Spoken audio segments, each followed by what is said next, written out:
Mom's first video. We are going to be making sourdough. And we're going to be needing for this a glass bowl, a measurer, digital scale, a cup of sourdough, a spoon, and a glass of water.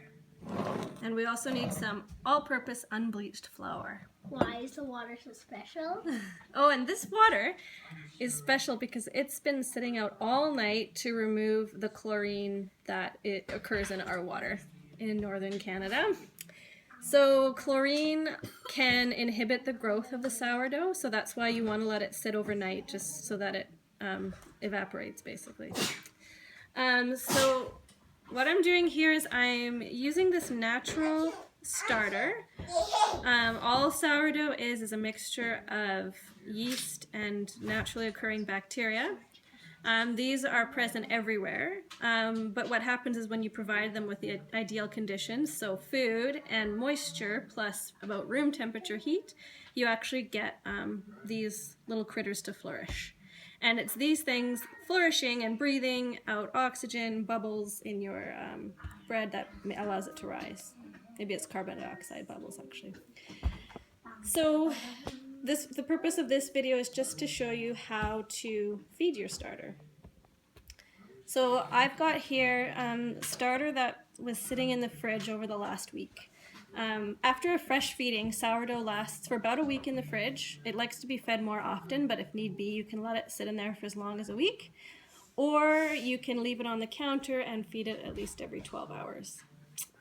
So today what I'm going to do is show you how to feed it. And all it is you take the weight, so you're doing everything in weight, not in cups and volume. You take the sourdough, you weigh it, and then you double its weight in food.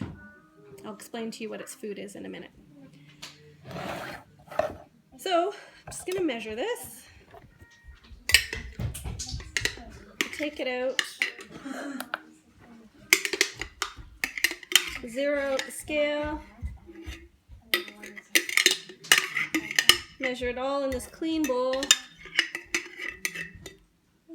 And I've got, we want it in grams because that's what I understand the best. I've got just about 200 grams of starter. So basically if you have 200 grams of starter, you want to feed it 200 grams of food. In order to make 200 grams of food, you need equal portions of water and unbleached flour, measured in weight. So if you've got 200 grams of starter, you need 200 grams of food equals 100 grams of water and 100 grams of flour. You mix it all at the same time. So I'll just carefully pour this until it measures 100 grams of this water. And then I do the same, I measure out 100 grams of flour.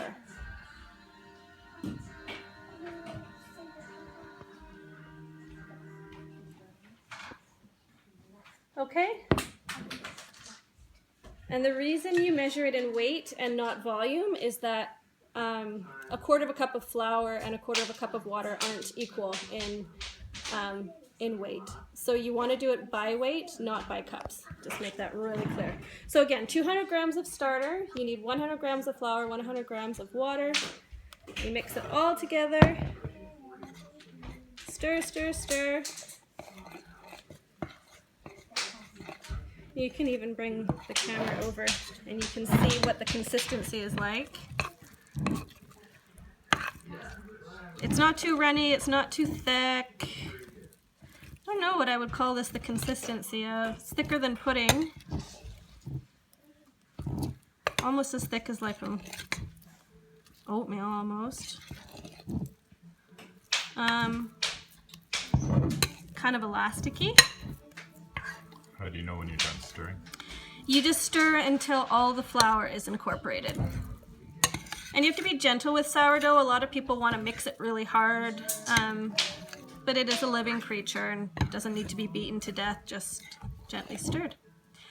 Okay, and that's how you feed it. I'm going to let it sit out at room temperature for 12 hours, and then I will take another shot of what it looks like after it's sat for 12 hours so you can see what it looks like, and I can describe to you the smell and what to do from there.